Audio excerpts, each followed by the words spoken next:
국민의힘 경선 2차 컷오프 결과가 나왔습니다.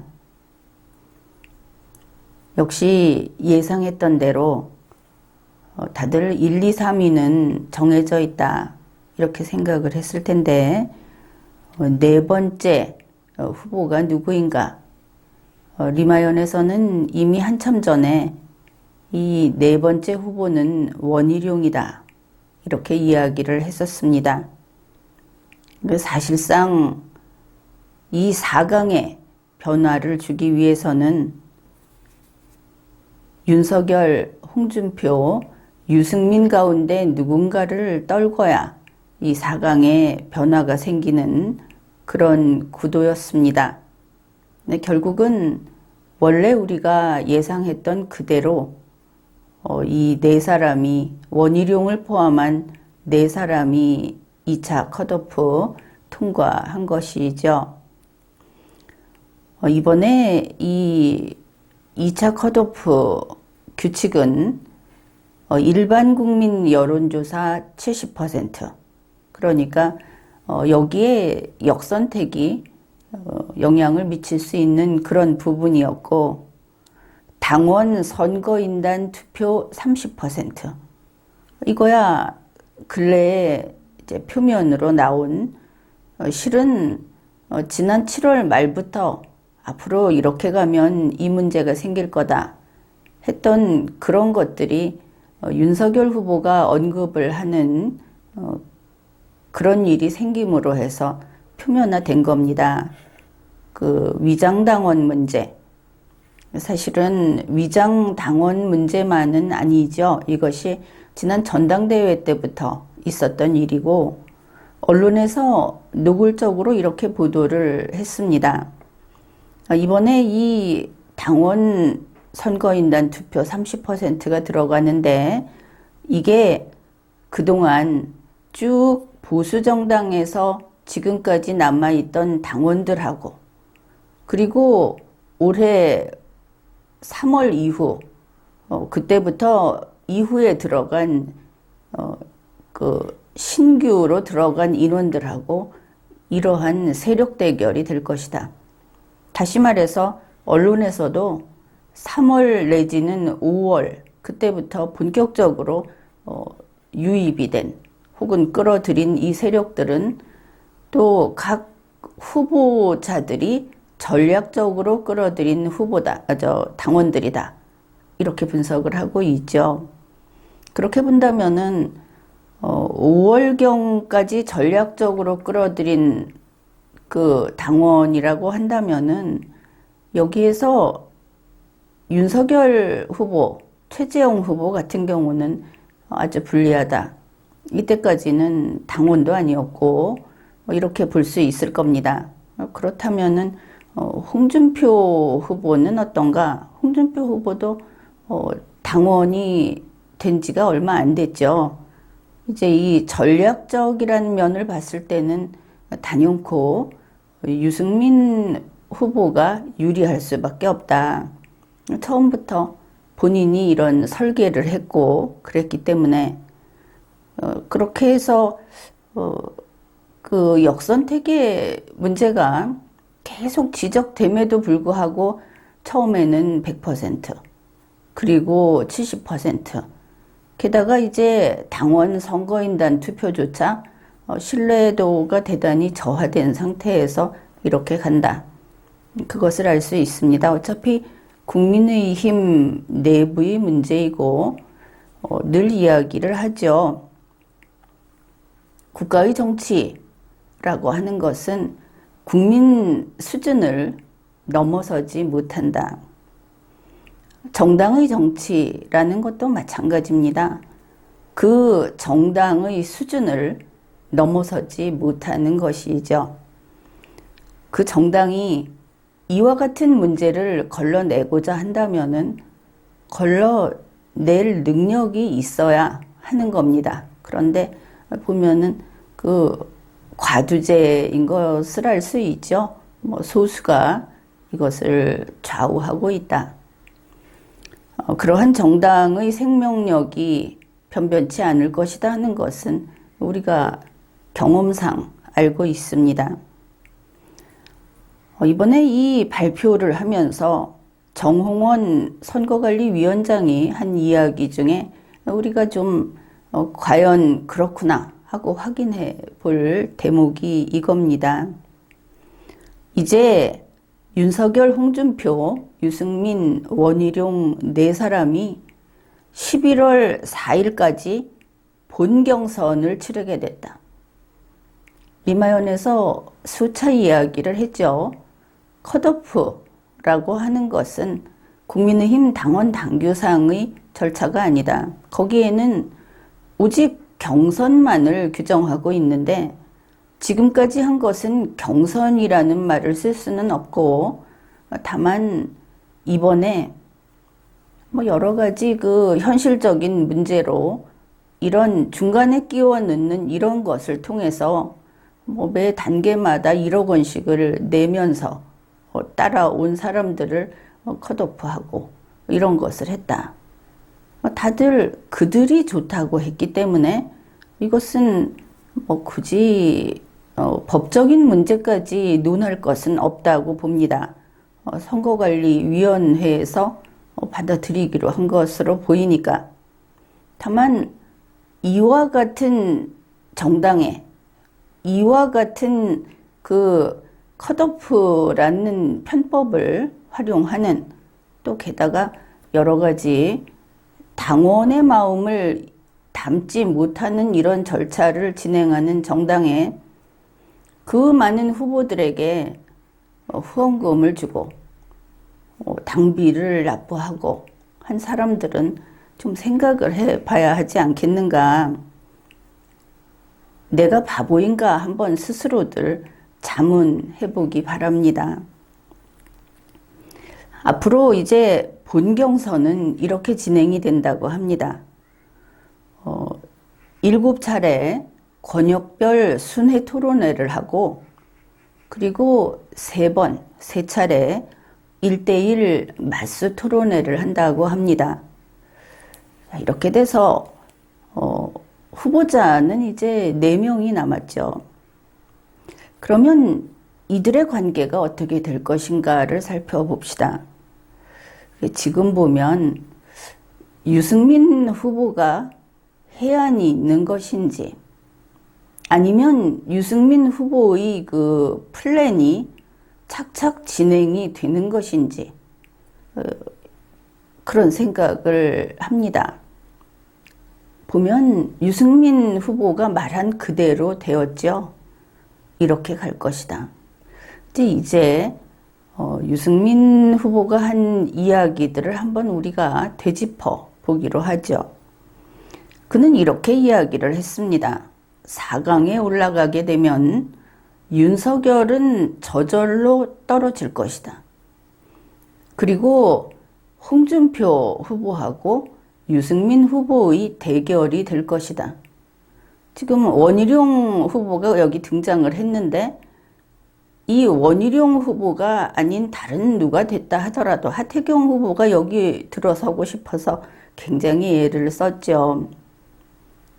최재형 후보도 마찬가지였고 이들 팀에 그 바짝 붙어 있었던 두 사람 대신에 원희룡 후보가 올라왔다.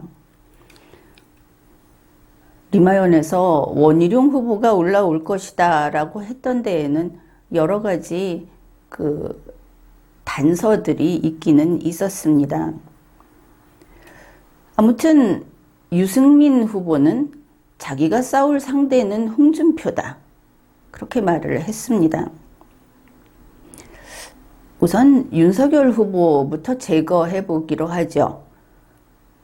유승민 후보가 윤석열 후보는 내려올 것이다. 이 말을 한 것이 먼저 한 것이 이준석 대표죠. 이준석 대표가 윤석열은 곧 내려올 것이다. 그 말을 누구에게 했습니까? 원희룡 후보에게 했죠. 그래서 그때 녹취록 논란이 있었던 겁니다. 원희룡 후보가 그거 갖고 있다는 생각이 들죠. 그러니까 이준석 대표가 윤석열은 곧 내려온다 그랬는데 얼마 전에도 유승민 후보는 방송마다 나가서 윤석열은 뭐 별로 신경 안 쓴다. 곧 내려온다. 그래서 그 방송 진행하는 사람들이 깜짝 놀라는 일도 있었지 않습니까? 어째서 내려온다고 생각을 하는가? 이게 참 이상한 게 우리가 복권을 사면 이번에 꼭 당첨이 되면 좋겠다 이러면서 사지 않습니까? 그런데 유승민 후보는 복권을 사면서 이거는 1등 복권이야 이러면서 샀다는 것이죠. 이제 거기에 차이가 있다. 그 정도 보면 될 것이고, 그리고 보면 최근에 당연히 때가 무르익기는 했지만 윤석열 후보에 대한 그 문재인 민주당의 공세가 이제 표면화되고 있습니다. 그동안 계속 하다가 잠시 뜸했죠. 자기들도 복잡하기도 했고, 아니면 원래 계획표에 지금 개입하기로 한 것인가. 마구 쏟아져 들어오고 있습니다. 뭐 수사라든지 여러 가지가. 여기에다가 유승민 후보가 결정적인 한 방을 날렸죠. 이 손바닥 왕자 이런 것도 사실 대선 후보 정도 되면 그런 일이 없어야 하겠지만 어이없는 일도 있습니다. 근데 그것을 어떻게 넘어가느냐 하는 것도 그 사람의 능력인데, 어떻든 윤석열 후보가 뭔가 약점이 있으면 그게 바로바로 노출이 되죠. 그렇게 됐었는데 지난 그 2차 컷오프 직전의 토론회에서 유승민 후보가 앞에 내세운 것은 윤석열 후보가 만났다고 하는 가십거리가 될 만한 사람들의 이름을 쭉 나열을 했습니다. 그러니까 윤석열 후보는 이 손바닥 왕자 때문에 뭐 트라우마가 생긴 건지 이거 무속인 아니다 이것만 마크를 했죠. 거기에서 유승민 후보가 관역으로 삼은 것은 무속인이 아니고 천공인가 뭔가 하는 정법인가 하는 그런 사람이 있죠.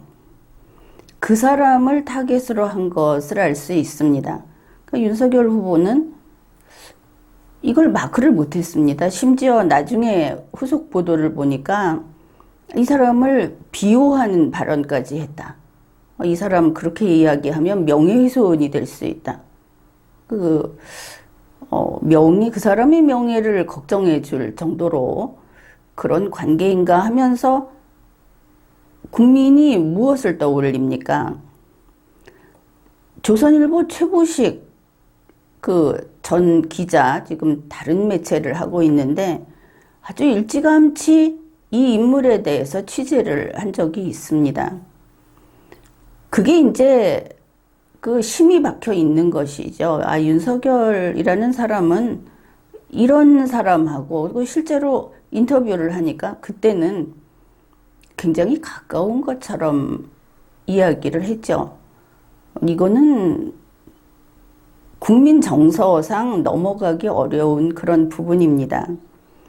문재인 민주당 쪽에서 힘으로 또 어떤 법 절차를 가지고 죄오고, 그 다음에 정신적 건전성, 이런 면에서 지금 진작 아주 이른 시기에 조선일보 쪽에서 쇠말뚝을 박아놓은 그게 이번 가을에 와서 본인 입으로 사적인 관계가 있다. 또 그 사람을 좀 비호하기까지 하는 이런 게 나온 겁니다. 이거는 이제 덮이기 어려운 부분이죠.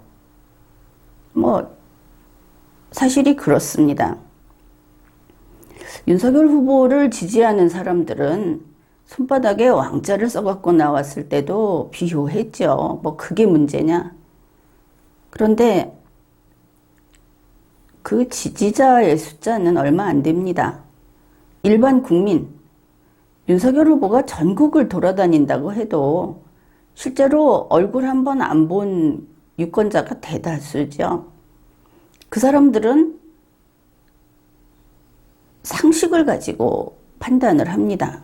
이렇게 나오는 것들이 수사를 통해서 나오는 거야. 뭐 그거는 할 말이 없는 것이고, 그게 아니라 이미지 이런 것으로 봤을 때 지금 유승민 후보가 차곡차곡 계속 그 쇠말뚝을 기준으로 해서 계속 그 쇄심을 더 받고 있다. 그런데 이게 본인이 이게 참 돌이키기도 어려운 일이지만 문제라는 인식조차 없는 것 같이 보인다. 그래서 유승민 후보가 보기에 윤석열 후보는 자기가 뭐 특별히 안 해도 굴러 떨어질 것이다. 이제 이렇게 보는 게 유승민 후보의 기획 또는 플랜인가 이렇게 보입니다. 그 다음이 이제 홍준표 후보가 되겠죠.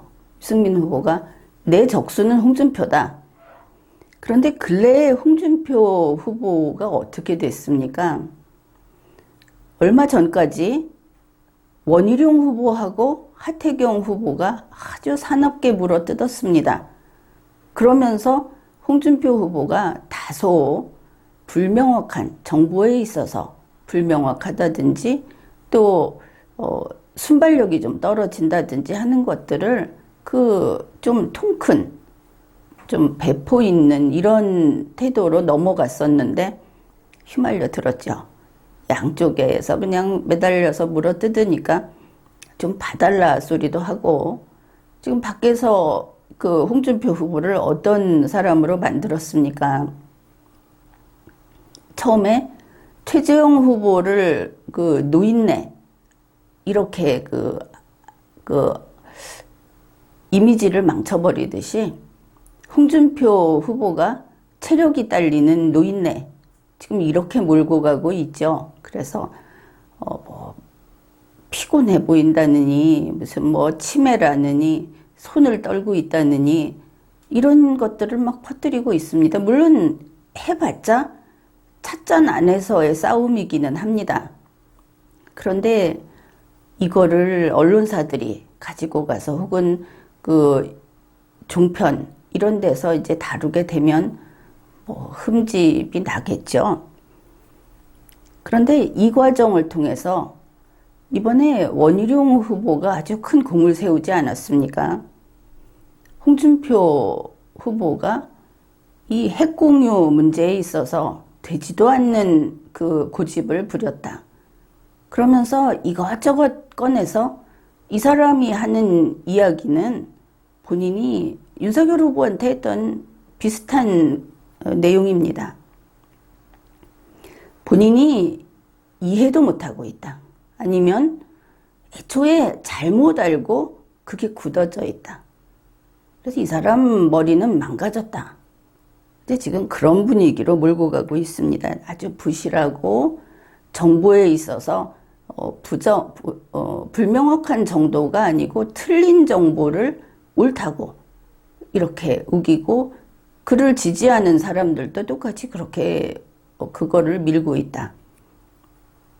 그 다음에 이제 홍준표 후보는 출발부터 상당히 그 팀이 빈약하다 이런 이야기가 나왔죠. 어떻게 보면 홍준표 후보는 정치 경력도 많고 그 성격으로 봤을 때 밖에서 만나면 사람 참 좋다. 또 직접 본 사람들은 인간적인 매력이 있다 이런 이야기들을 합니다. 그런데 그의 주변에 인재들이 모여들지 않았다. 홍준표 후보 자신도 이번에 그런 이야기를 했죠. 내가 뭐 어떤 정책에 있어서 토론을 할 때 이렇게 힘든 것을 보고 사람을 좀 영입해라 그러는데 그냥 잘할 수 있다. 그런데 과연 그럴까 생각을 해봐야 하겠죠. 홍준표 후보 주변에 사람이 차단됐다는 생각은 혹시 하지 않는가? 그것도 중요한 문제입니다. 그래서 결국은 이겁니다. 홍준표 후보는 무식하고 힘이 없고 늙었다. 그리고 팀이 없다. 그 지지도는 상당히 높은데 그렇게 공격을 하는 겁니다. 누가 하느냐? 유승민, 원희룡이 일단 원팀으로 지금까지 올라왔습니다. 여기에 대해서도 그 지지자들을 통해서 정보를 좀 수집을 하지 않습니까? 그 지지자들이 수준이 낮든지 아니면 그것을 걸러내는 능력이 부족하든지 하기야 윤석열 후보까지도 정법인가 하는 사람의 그 영상을 보고 그 영상을 유승민 후보에게 한번 봐라. 이렇게 이야기를 한다면은 옥석을 가리는 능력에 문제가 있다 이렇게 봐야 하겠죠. 그러니 그 사람을 따르는 지지자들은 또 오죽하겠습니까? 사실이 그렇습니다. 이번에 그 홍준표 후보에 대해서 홍모 씨라고 해서 50억 리스트인가 해서 뉴스 나와서 지금 고소당했죠. 그 발표한 그 국회의원이. 그런데 그런 게 나왔을 때 그야말로 그 정치적 성격을 파악할 수 있어야 합니다. 그 홍모 씨라고 하는 것은 지금 이 사람들이 유승민 후보를 중심으로 한 이제 내가 1등이 되겠다 하는 이쪽에서 윤석열이 아니라 홍준표 후보에게 집중 포화를 쏘아대고 있다는 것을 감지했어야 하는 거죠. 그래서 이거는 불공정한 경쟁이다. 리마연에서는 이런 식으로 경선 기간에 이런 식으로 정보를 흘리고 이런 것을 언론 플레이를 하고 하는 것은 공정하지 않다. 이런 지적을 했는데 보면은 홍준표 후보를 지지하는 사람들이 와서 왜 그런 논평을 하느냐고 따집니다. 좀 숫자가 조금 되죠. 많지는 않지만. 이걸 보면 홍준표 후보가 앞으로 살아남을 수 있을까 하는 데 대해서 좀 부정적인 평가를 하게 됩니다. 왜냐하면 그런 열혈 지지자들이 돌아다니면서 다른 사람들에게 그 홍준표 후보의 이미지를 전파합니다. 직접 쫓아다니니까.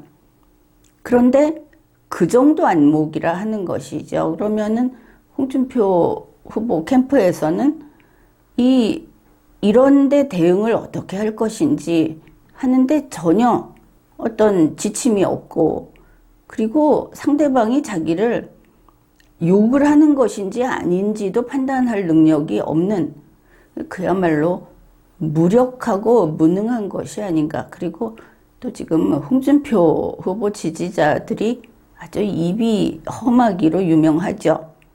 이게 또 홍준표 후보의 그 막말 이미지에 불을 지릅니다. 그 교양 있는 사람들이 나와서 돌아다녀 줘야 지금 이 SNS에서 싸우는 거, 커뮤니티나 게시판에서 싸우는 거, 이거는 사실은 저 바닥에 정말 입에 옮길 수도 없는 그 지저분한 세계가 맞습니다. 그런데 상식적인 체면을 지키고 살아가는 일반 국민들이 혹시 이걸 보게 되면 아주 정남이가 뚝뚝 떨어지겠죠. 그래서 이거는 아주 치명적인 결함이다. 그렇게 봅니다. 그러니까 자기들끼리, 지금은 이제 국민의힘 당내 경선 아닙니까? 요 자기들끼리의 그 싸움, 권력투쟁, 여기에 있어서 선동이 먹히는 겁니다. 한두 가지 던져주면 그냥 그게 훅 하고 영향을 받고 하는데, 여러분 이거 알고 있죠? 이번에 그 원희룡 후보를 4강에 올리자 하고 막바지에 아주 피치를 올렸습니다. 뭐 어떤 그 뭐 전직 국회의원이었다든지 하는 이런 유튜버들도 원희룡 후보를 대놓고 밀었죠. 이거 자체가 이제 불공정에 개입을 하는 겁니다. 무슨 이득이 있었겠죠. 그 윤석열 후보를 지지한다 하면서 원희룡 후보를 같이 민 사람들은 그 사람들은 유승민 후보를 위해서 그걸 한 겁니다. 그러면 만일 그들이 어떤 이득을 받았다고 하면 유승민 후보 쪽에서 받아야 하겠죠. 그냥 단순 계산으로. 이것 때문에 나온 게 이겁니다. 원희룡 후보는 4강에 올라가면 결국 좁혀져야 할 거 아닙니까? 그러면 윤석열 후보가 1위니까 윤석열 후보하고 누군가 싸우겠지 이게 아니고 유승민 후보는 윤석열 후보는 제쳐놓고 저건 떨어져 나가고 나하고 홍준표 중에 택일이야 이렇게 말을 했습니다. 그런데 원희룡 후보를 미는 사람은 원희룡 후보가 1위가 되겠다고 밀어야 하지 않겠습니까? 그런데 지금 전략이 그게 아니었습니다. 윤석열 후보를 원희룡 후보가 4강에 가서 밀어줄 거다.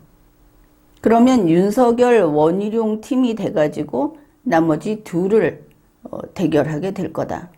그래서 윤석열을 위해서 원희룡이 4강에 올라가야 한다. 이런 논리를 펴고 사람들을 설득하고 다닙니다. 그리고 또 윤석열 후보가 4강에 원희룡이 올라오기를 바란다. 이런 이야기까지. 그런데 이게 어떻게 흘러갔는지 윤석열 후보가 토론 자리에서 그 이와 같은 일들을 하는 네티즌들이 교류하는 특정 커뮤니티까지 거론을 해버립니다. 이제 그만큼 윤석열 후보가 지금 바닥에 내려가 있다. 그의 정보원들이 수준이 낮다. 이것을 볼 수 있죠. 이렇게 해서 원희룡 후보를 4강에 올려야 하는 이유는 윤석열 후보의 뜻이고 윤석열 후보를 위해서 원희룡은 몸을 바칠 것이다. 이제 이런 서로 지금 광고하는 사람이라고 한다면 이런 이야기들이 퍼지고 뭐 이런 게 영향을 미쳐서 원희룡 후보까지 올라왔다. 뭐 그들은 그렇게 생각을 하는 것 같습니다. 그러나 지금까지의 그 재반 사정을 보건대 원희룡 후보는 유승민 후보의 도시락이다. 좀 심하게 말해서. 그래서 이 둘이 한 팀이다. 진작부터 한 팀으로 왔고 지금까지 계속 한 팀으로 싸웠죠. 홍준표 후보를 누가 공격하는가를 보면은 알 수 있는 겁니다. 원희룡 후보가 맨 처음 등장했을 때 이준석 대표가 제주도까지 가서 같이 아주 사이가 돈독하다는 것을 과시했고 그 다음에 국회에 와서 거기에서 출마를 하겠다고 밝히고 포럼을 형성하고 이렇게 했죠. 그래서 원희룡 후보는 원래 유승민 후보와 같은 정당 그쪽 사람이고 그리고 원희룡 후보가 윤석열 후보하고 치열하게 싸우기보다 계속 홍준표 후보를 목표로 싸우고 있다. 이런 것들을 우리가 체크할 만한 그런 부분이라고 봅니다. 물론 원희룡 후보가 그렇게 왔을 때 이 사람이 대선 후보 되고 싶어서 나왔다. 당연히 그렇게 봐야 하겠죠. 그러면은 4강에 왔으니까 원희룡 후보도 1위를 하기 위해서 유승민 후보를 위해서 협조하고 충성을 하는 것보다는 자기 자신을 위해서 이제 유승민 후보를 칠 것이다. 이렇게 생각을 하는 게 원래는 맞습니다. 그런데 보면 원희룡 후보에게도 무엇인가 치명적인 약점이 원희룡 후보 초기에는 약점 없는 후보 그랬는데 지금은 뭐 그런 이야기 못하죠. 치명적인 약점이 좀 있다고 본다. 그것도 단번에 날아갈 수 있는 치명적인 약점이 있다. 이런 이야기들도 나오고 있고 그래서 역시 두고 봐야 하겠지만 원희룡 후보는 유승민의 도시락으로 갈 것인가. 설령 원희룡 후보가 나중에 나왔다고 했을 때 1위를 했다고 했을 때 전국 전 분야를 포괄할 수 있는 이제 그런 면에서는 많이 부족하긴 하죠. 사람들이 보기에 뭐 아직까지는 굉장히 똘똘하다. 뭐 이렇게 이야기를 하는데 이 사람의 그 스케일이 굉장히 작다. 지엽적이다 하는 이제 이 부분을 어떻게 극복할 것인가 하는 것을 지켜봐야 할 겁니다. 그래서 이제 그냥 나오는 소리로는 유승민 후보 쪽에서는 원희룡 후보를 칼잡이로 써서 홍준표 후보를 치는 거 보니까 이거 굉장히 그 타격력이 좋다, 파괴력이 좋다 해서 칼잡이로 쓰고 윤석열 후보는 뭐 그런 식으로 가고 그 유승민 후보는 이제 승률이 이렇게 승리 가능성이 높아지는 거죠. 그러면 원희룡 후보가 만일 자기가 이제 욕심이 생겨서 자기가 최종 승자가 되겠다고 하면 한 손으로는 이 약점을 쥐고 다른 한편으로는 지금 경기도지사 자리 이야기가 들리고 있죠. 그래서 이런 양면 작전으로 어떻게 잘 조종하고 통제를 할 수 있을지도 모른다. 그러면 그는 영락 없이 유승민의 도시락이다. 이렇게 볼 수 있겠습니다. 앞으로 이 4강 어떻게 가는지 흥미롭게 지켜보기로 하죠. 지금까지 리걸마인드 연구소였습니다.